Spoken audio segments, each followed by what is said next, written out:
Thank you.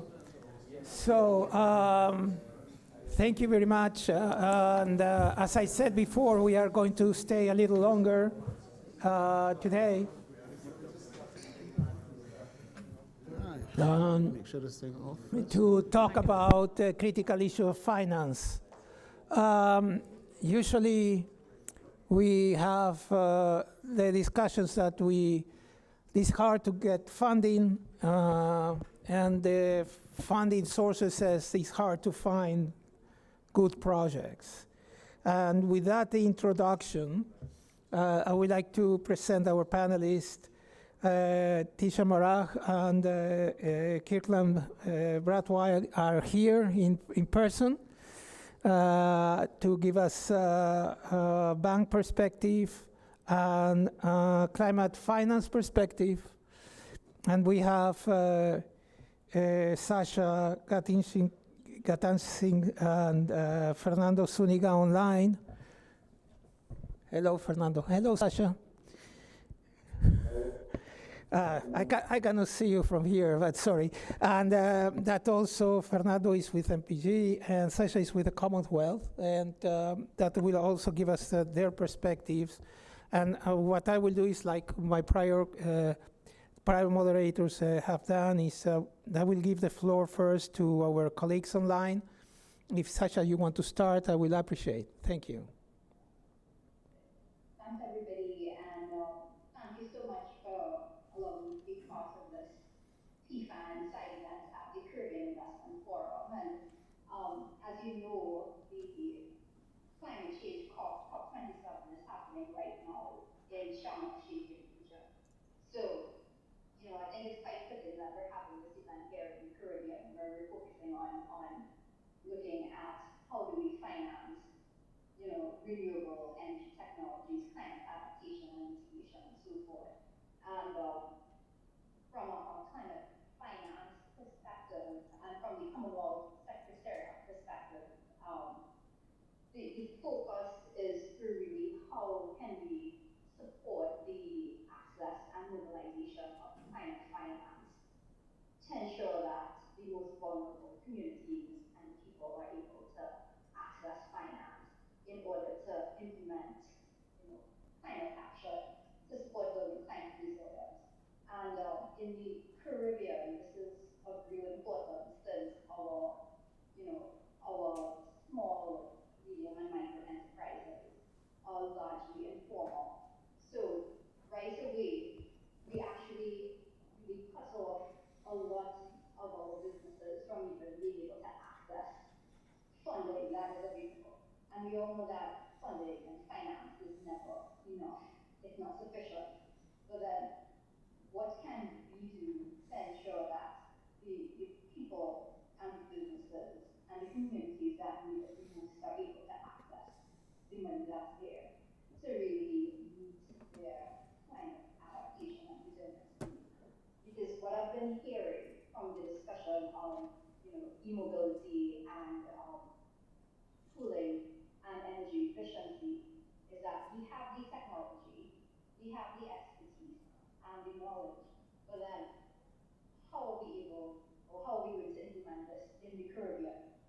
What we tried and what we've been discussing for many years is looking at, systemic change, but that is quite difficult to do, and also it's quite difficult to get a proper financial model. Which financing, whether it's from a large climate fund like the Blue Climate Fund or the Adaptation Fund, or maybe from private sector financing, which financing is going to take that amount of risk? To have this huge systemic and institutional change to, let's say, to e-mobility. What we can do, and what a lot of the funds and funders are interested in, is really looking at pilots and really proving that this model works and this is the impact. So what we have to look at is where can we get the most impact? Where are the communities? Who are the most vulnerable populations? What are the characteristics of SMEs in the Caribbean? Which sectors should we be focused on? So the approach to climate finance and the approach to sustainable finance has to be really doing a more targeted approach and looking at pilots. And the Commonwealth Secretariat, through their climate finance access hub, of which I'm a part, I'm actually the Commonwealth National Finance Advisor to Antigua and Barbuda. The approach is really having advisors embedded within the government to have a more focused, country-driven approach to addressing the climate finance need, understanding the key priorities of the various sectors and stakeholders. And one of the things we're actually doing right now is we're trying to develop a pilot gender responsive blended finance window under their National Environment Fund, which is the Sustainable Island Resource Framework Fund. And that's quite exciting because it's really targeting, nature-based small and micro enterprises to focus on innovative, operations, products and services that help build climate resilience and support biodiversity conservation in protected areas. And we're using a mix of grants, rules, and microequity. And that's a pilot project. It's being funded by the Global Environmental Facility. And what we're hoping to do is that based on that, we get the impact, we get the documentation and reporting that could move out on a large scale, looking at where we could scale up the funding, where we could scale up this program. So it's really looking at, I would say, climate finance and sustainable finance has to be targeted. We have to be looking at pilot, and we have to look at where we can get the most impact, the most vulnerable people and communities who need it here in the Caribbean, before we could start thinking about, all these other issues in terms of looking at systemic change. It has to be a strategic approach, you see, to climate finance. So that's just my, 2 cents for now, and looking forward to the rest of the discussion. Thank you so much. Thank you very much. Now, Fernando, it's for those that you are not aware, PFAN has an established network of investors and funds and donors that work with us. And Fernando, MPCs was one of the first ones to join us, and I'm pleased that you can join us today. And please, open remarks. Thank you. Thank you, Federico. Good afternoon, everybody, and again, thanks PFAN for the invitation to the event. It's a pleasure to be this afternoon with all of you. Unfortunately, not in person, but I know with the technology, I think this will work. So just very briefly on the introduction of MPC, we are an investment and asset manager, and actually we're one of the few green companies that are listed in the Trinidad and Tobago Stock.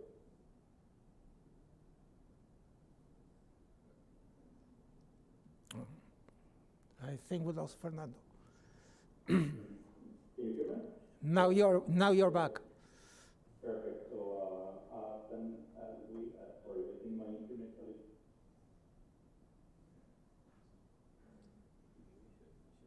is getting a little worse. Can you hear me? Is it okay now? Yes. Perfect.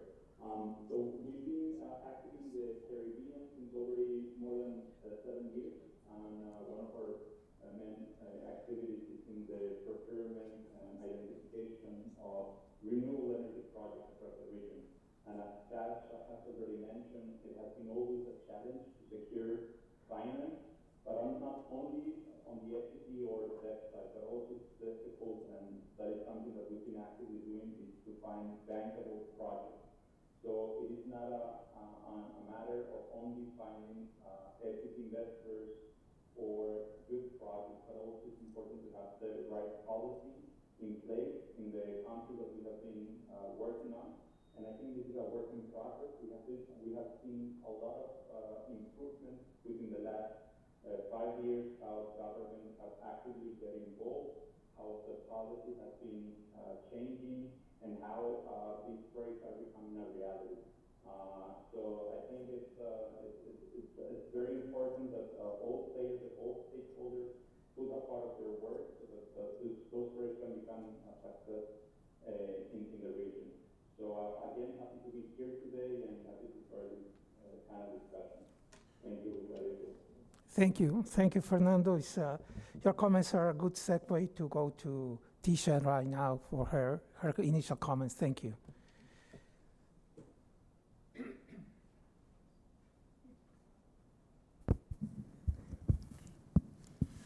Good afternoon. Thank you again for including me in this discussion. I'm from Republic Bank, and as Guillermo had said earlier, cement being not guilty, banks are also traditionally also not guilty of funding projects that are not always sustainable. And I think that is changing. And as we go along in the discussion, I will share some of what Republic Bank is actually doing. And I just wanted to say, I've been taking notes while we've been having these discussions, and while everything is enlightening and extremely beneficial, but I think obviously the gap that everybody has spoken about is that transition from talk to action. And of course, there are real reasons for that. Yes, policies, national policies, legislation, lack of financing, which is what we're discussing now, and other issues that may not seem as obvious. But for example, we spoke about use of more bikes and other types of e-mobility, but we have to be realistic. We also have a serious problem in this country with crime. So, I'm hardly seeing women having a big uptake on that. So there are challenges. The cultural norms is a big one.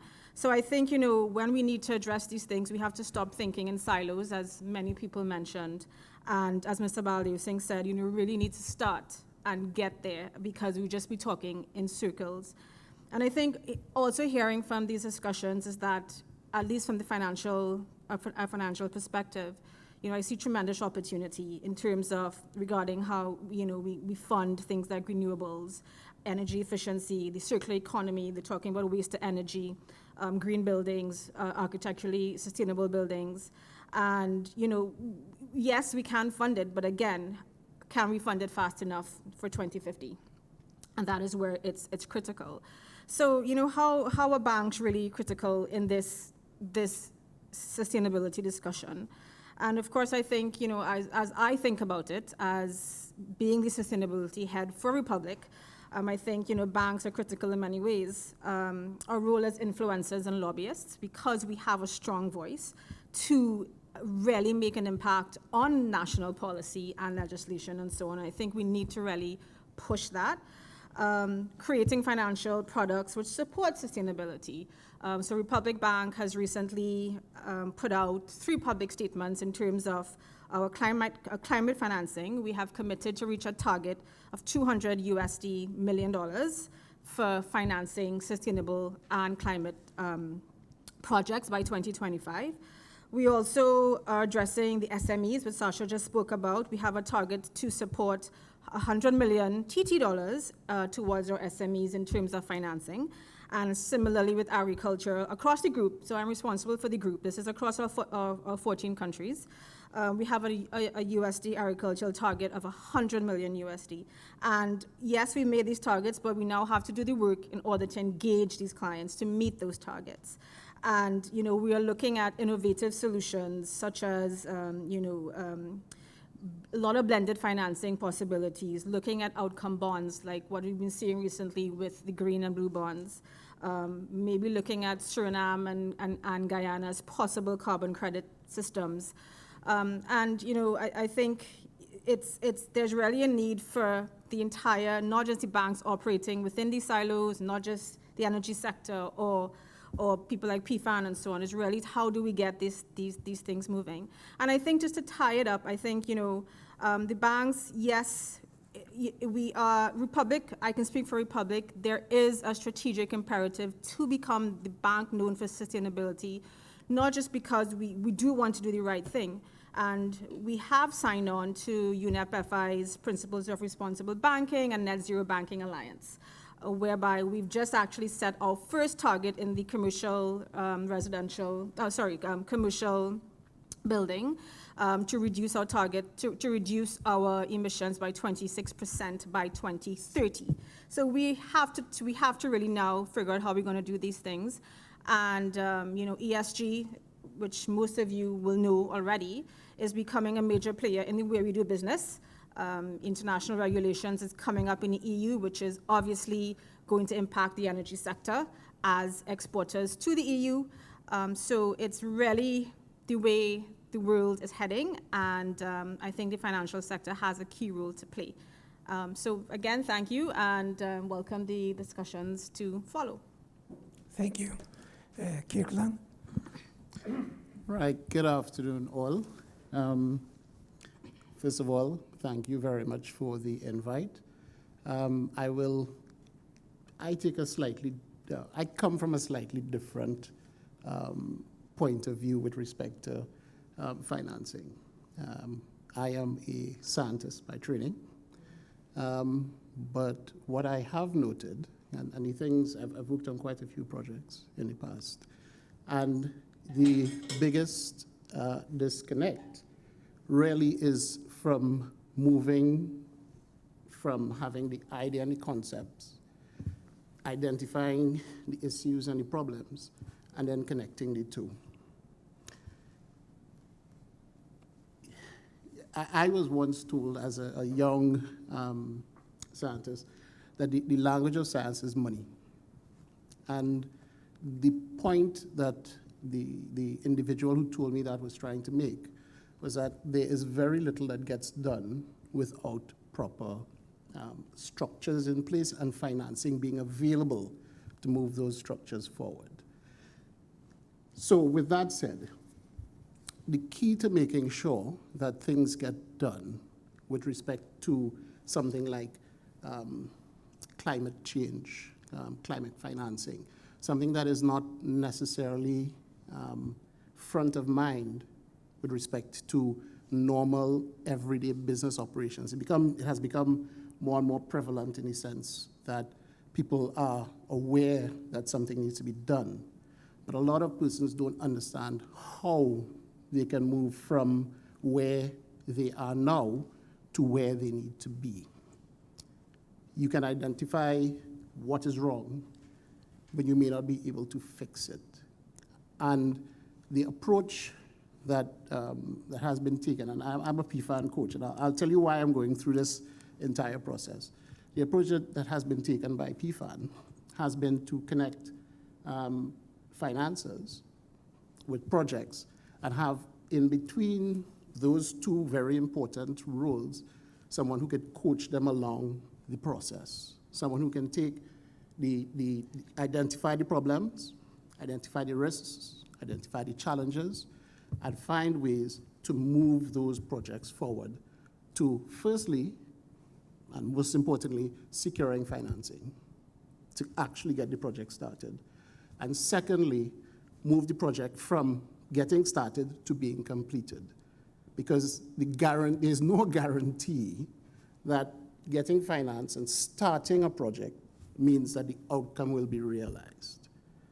There have been a number of projects that have been started where, with all good intentions, the end product, the actual tangible product of the project has not been realized.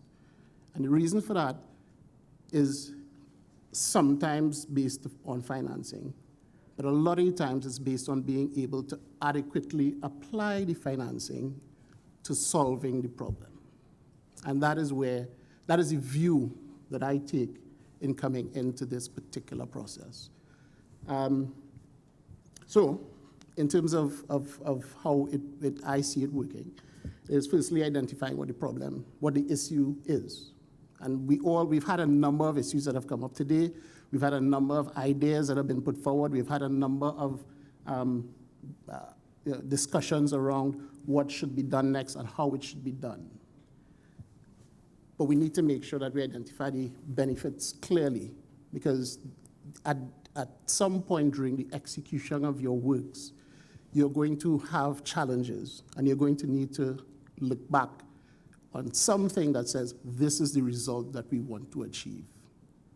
And if you are unable to clearly identify what that result is and stay on point, stay on target, stay on focus as to what the result you want is, a lot of the times people will give up. And again, two parties, the financiers and the persons who are doing the project. If you lose sight of what you are trying to accomplish, finances may decide to pull out. And then you are basically you're back in the loop trying to secure financing for a project that was halfway started, halfway complete. On the other side, you have a situation where you have the finances may be on board for the entire project, but you lose enthusiasm by the executing party. The persons who are doing it, it is taking too long. I can't remember what the results are. What are we doing this for again? Those are the things that happen, and you need to be able to find a way to make that connection and to sustain that connection throughout the project phase. And that is what my role within the financing arrangements in PFAN is designed to help or try to help accomplish. The other thing as well is some of these, some financing, not necessarily with PFAN, are grants, and they come with conditions, and they come with terms, and they come with certain types of assessments that need to be performed before you are even given funds. And a lot of persons do not have the technical capability to be able to even meet the initial threshold of securing that financing. Yeah? So that is the hurdle that we are trying to help overcome in PFAN and helping move projects forward. I know it kind of seems a little bit, I don't say unclear, but that is the focus that I would like to kind of filter the discussions that we will be having this afternoon, making sure that we connect the funders, the executing parties, and making sure that they have the necessary support and resources to execute through to completion. Yeah, thank you. Thank you. So thank you for the pitch on PFAN. But here is something I want to bring forward. I started as a developer in the 90s, and there was no renewable energy finance, there was no carbon credits, the barrel was at $17, and we needed to build all the necessary tools to strengthen the clients. This was an engineering firm selling renewable energy solutions to industry in Central America primarily, and some countries in Asia. So since then, there has been always this question. There is finance available. I went to the banks and went to funds. Yes, we can finance your project, but they didn't understand project finance. Then you have technology vendors that they don't understand they are providing a solution, not selling an equipment like you go to the supermarket or a superstore and pull up something from a shelf. And then you go into, I go into consulting, and this dialogue expand into the policy issue, into regional funds, into issues of mitigation risks. And all of a sudden, 25 years later, I'm asking myself and I'm asking you, if all these topics that you raise in your presentation is something that will be, I don't know, fusion some point to make things happen, or they will continue sort of parallel races, where we keep talking about the same type of topics in parallel, rather than merging those topics and come up with a solution. So whoever wants to start, it's open the floor for the panelists.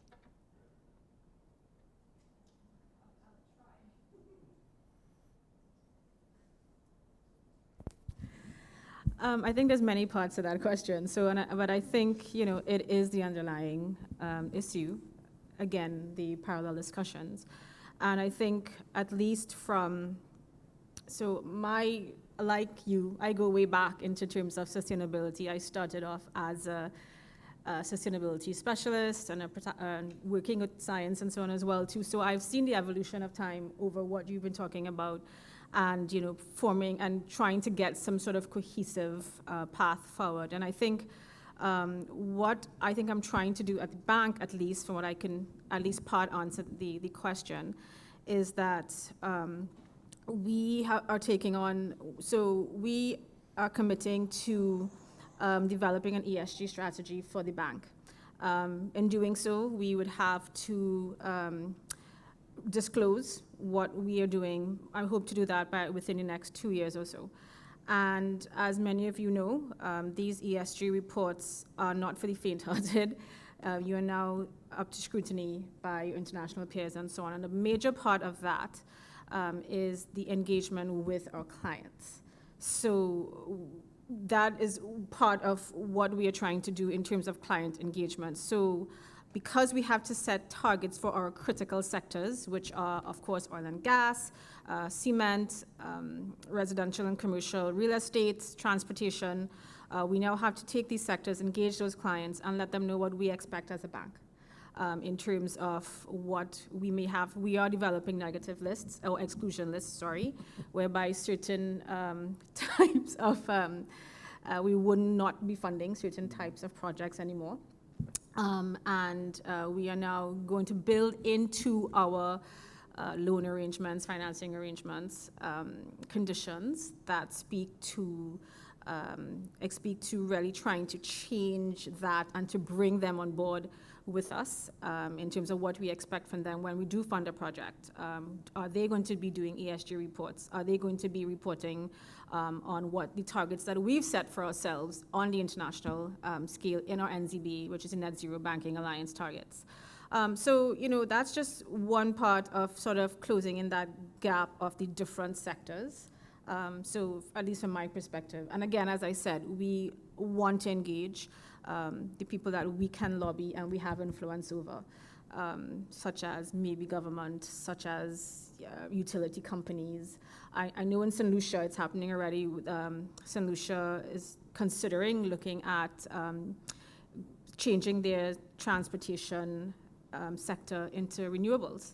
And that's something that they're approaching the bank to look at with them as well by looking at legislative changes and so on. So there are lots of examples that are happening whereby now we are trying to sort of bring those silos into sort of an operating system.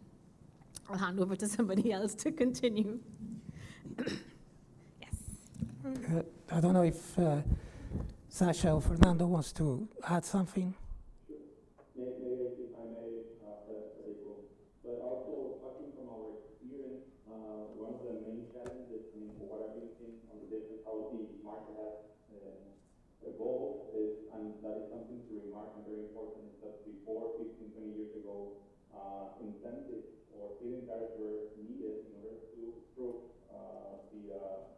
the technology. And now the advantage, which now becomes a challenge from our side or the investor side, is that these technologies no longer need any special or specific incentive to make them happen, to implement them. But now the challenge from our side is how do we become competitive with the alternatives so that we not become blamed that technologies are only, renewable energy technologies are only possible in case there's a specific incentive. This is not longer the case, well, at least in many countries at the moment, even in the Caribbean, because the reference electricity prices are very, very high, except from some countries. However, this is the type of challenges that we are being facing right now, how we can become competitive without being or having any type of a specific incentive for feed-in tariff.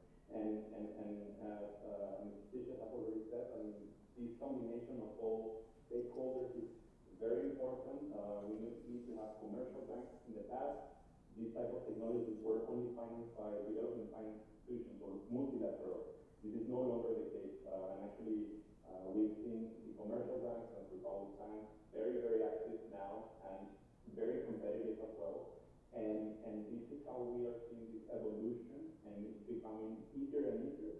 And now, and that's why it's very important also to have this organization of PFAN to have this gap to be filled, and what is going to last for a long term, how this is going to be bankable, and how are we going to connect investors thanks to the developers. Normally in smaller islands, these opportunities are locally sourced, so it is sometimes difficult for international investors to find those opportunities. So I think it's very good and nice how this has been evolved, and we have been seeing this over the last 10 years. So my 2 cents. Thank you. Give me one sec. Sasha, any comments, or Kirtland? Sure. So just, I guess, from a climate finance perspective, it's interesting to note that even though in the climate finance world, small island developing states are prioritized for accessing funds. However, Caribbean states have actually been approved for the least amount of finance under the Green Climate Fund. And that's because the projects are not considered, the scale and the bankability for project, and also looking at impact for, let's say, a project in least developed countries like maybe an African country, for example.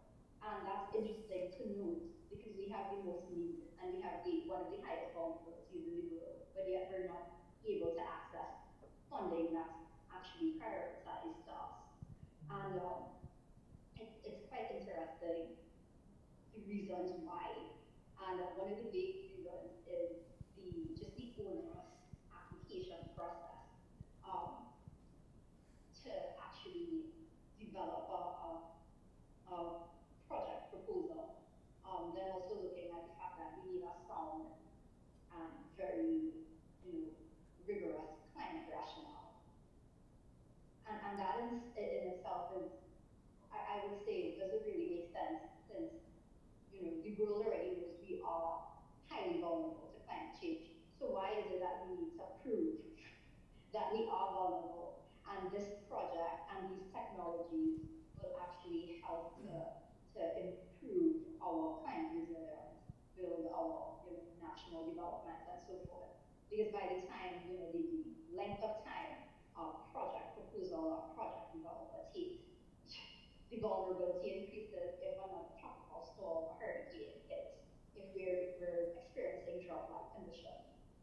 So it's not, I would say, a lot of the financing and the finance application processes aren't really aligned with current needs in small island developing states like the Caribbean.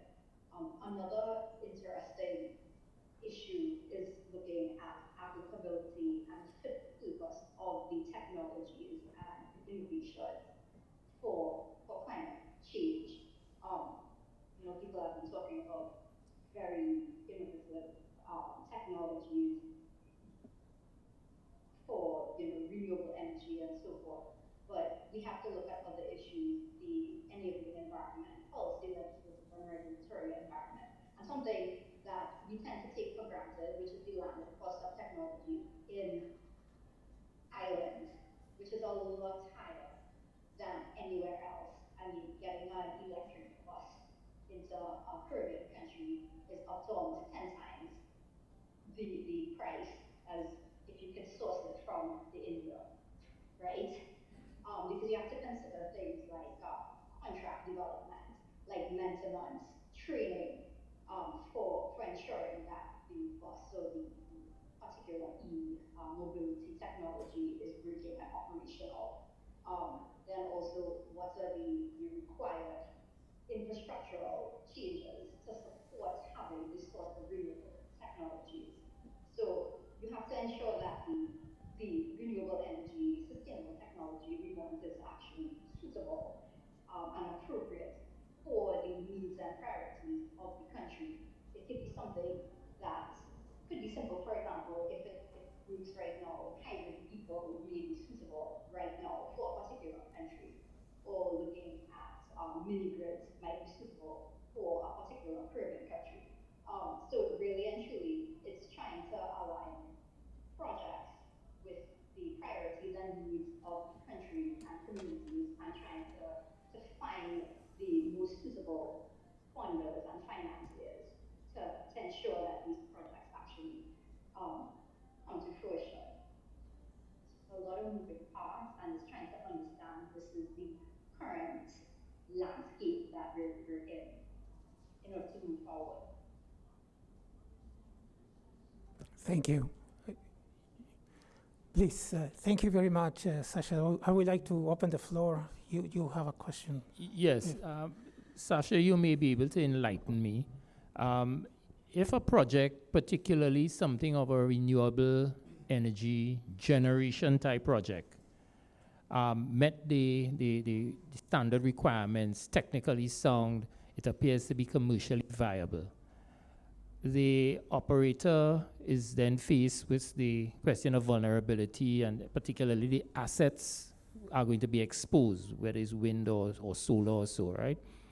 What is your, how much of a pushback is it to ensure then those assets? Because you would do the capital funding, and there may be the credit risk may be low. There's an off-taker who appears to be able to meet their commitments, but then that investor has to face the insurance industry, and you spoke about growing vulnerability as a reality. From your experience and knowledge, how does that translate into insurance that could cause projects to not go forward? And thanks for that question. And like what you're discussing here is looking at stranded assets. So in terms of how you develop a project with these sorts of infrastructure and facilities that could be considered stranded, there is a high possibility of stranded assets. You would have to look at a sound sustainability, I would say strategy. So you'd have to do risk management, risk analysis, also ESS and gender assessment, and projects would have to incorporate that sort of analysis and understand what are the risks and how are we going to mitigate against that. So is it that we're now going to look at looking at different types of insurance? Are we going to look at new partnerships to manage the risk or share the risk for these sorts of stranded assets? Or are there any alternative technologies or project sites that you could consider? So it really looks at what you're basically saying, and what I'm hearing is that we have to do a very sound risk assessment before we could move forward. Because I mean, finance is all about managing risk, and how people will, fund any project or activity is like where is the risk they're most comfortable with. Okay, let me put the question to you another way. If I was to go and buy a new car, I could see, or more or less off the bat, the insurance would be about 10% of the cost of the car. That is without any sort of no-claim discounts and things like that. With a renewable energy generation type project, based on the capital investment, what kind of percentage insurance would that attract? Do you have an idea of the percentage based on the investment?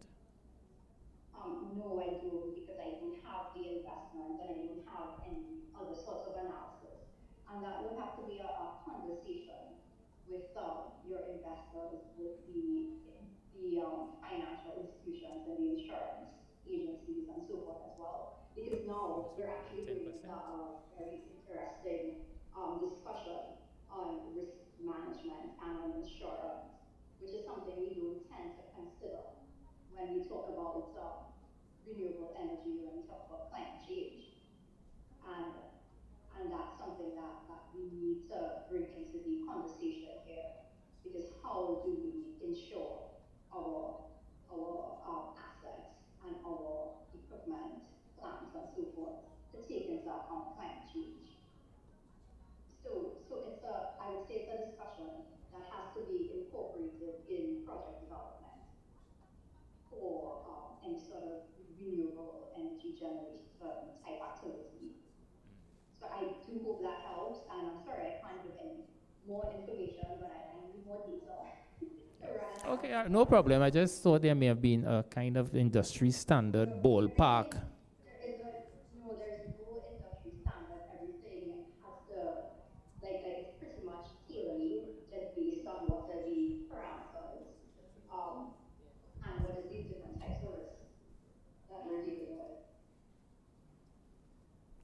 Thank you. Please. This question is primarily to our tuition in commercial sustainable or green financing. I'd like to know probably from a developer's perspective, but also from a design consultant's perspective, if there's any offering of green mortgages that may be then linked to certified green building, whether it's LEED or EDGE or anything like that, and whether, and if that, the cost of those loans or the cost of that money is less than the commercial rates. Yeah, and my general answer to that would be yes. So I'm at the bank 6 months now, so I am now building out these structures for a lot of this financing and a lot of how we are now going to approach the loans. But yes, we are looking at on a case-by-case basis, even like what the question Courtney asked just now with risk. There is a need to de-risk sustainable projects because obviously we can't apply the same risk profile to how we would do a traditional sort of, if you're going to do a regular building, the payback period might be X amount of years, but with a greener building, it may be less or more. So we need to work out those things and have it clear for the client. So we're currently building out those arrangements now with respect to green buildings, and the certification is a priority of ours as well, because we did commit to it, not only internally to have some of our properties LEED certified, but we are looking at clients who are now looking to engage in those types of projects. So, right now I would advise people, if you do have a project, come in, talk to us. I know I'm sounding like a salesperson here, but I'm not in commercial banking. But we are considering concessions and looking at soft loan arrangements, and to make that happen as well. So once it becomes more concrete, we'll be sharing that with the public. All right, thank you. Any other questions? Yes.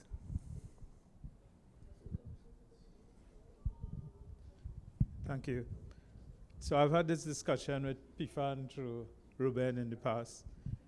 The problem that we see in promoting green projects is this business of early stage financing.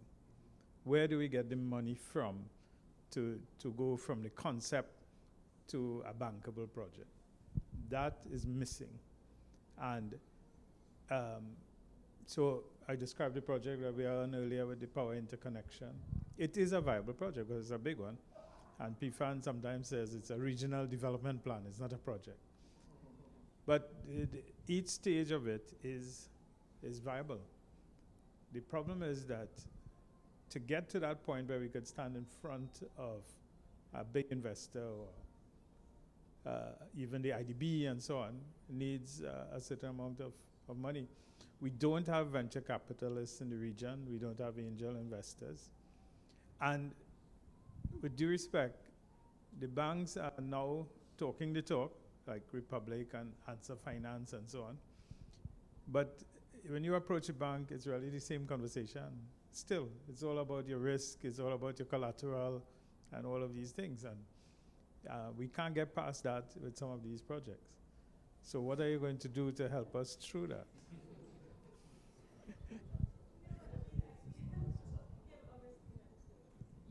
Right, yeah. So I am not a banker, so I am not going to answer that part of the question. But there's something that I should have said from the outset, which is that a lot of the times we use the word project when we really mean program.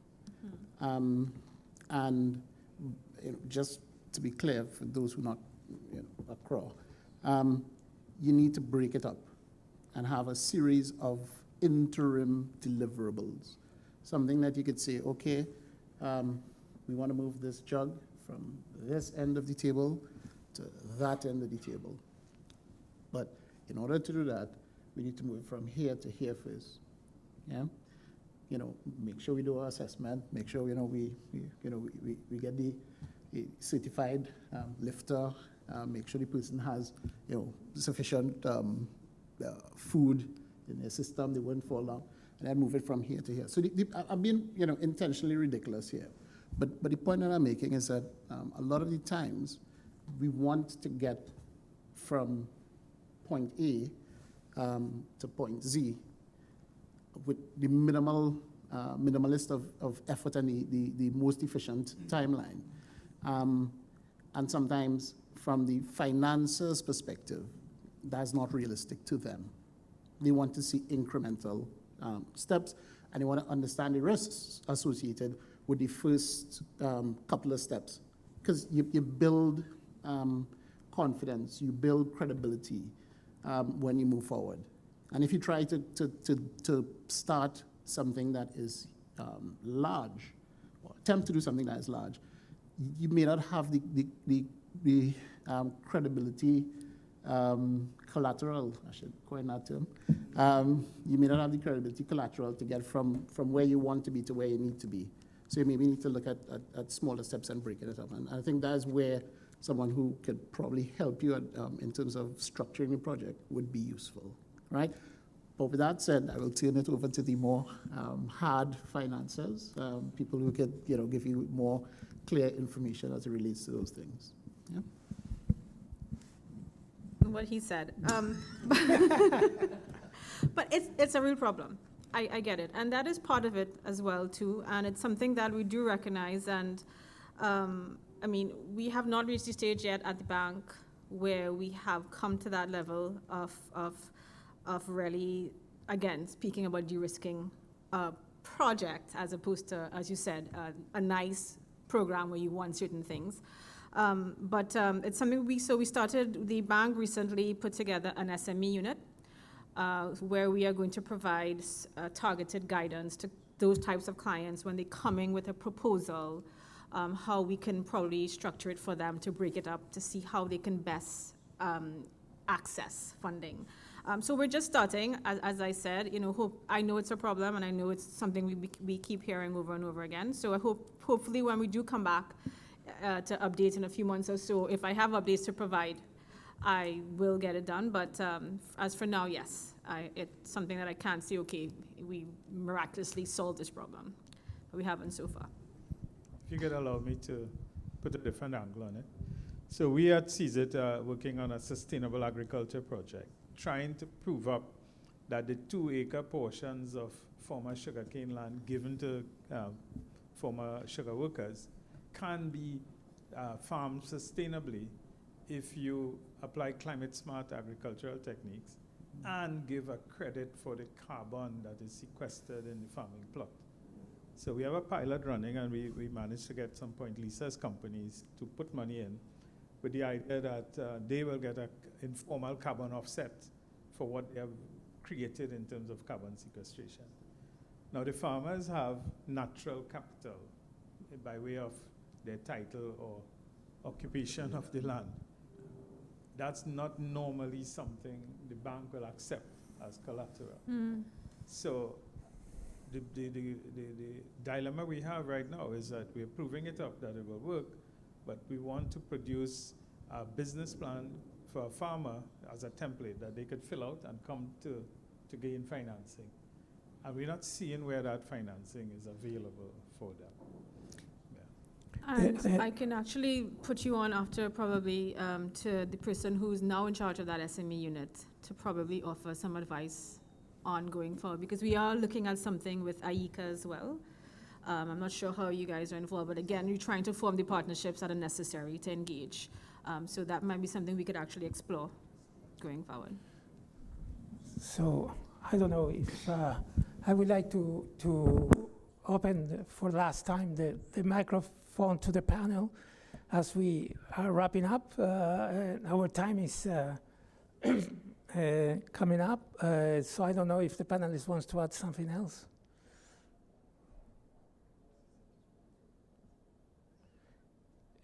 If not, I want to thank you all for your participation and the questions. And thank you very much for coming to this side event and discussing these topics. I'm very pleased that we saw discussion from the floor and the panelists, and also from those with virtual presence as well. I hope to keep seeing you in the rest of the week during the Caribbean Investment Forum and around, and any questions that you may have. Sorry about that, about PFAN.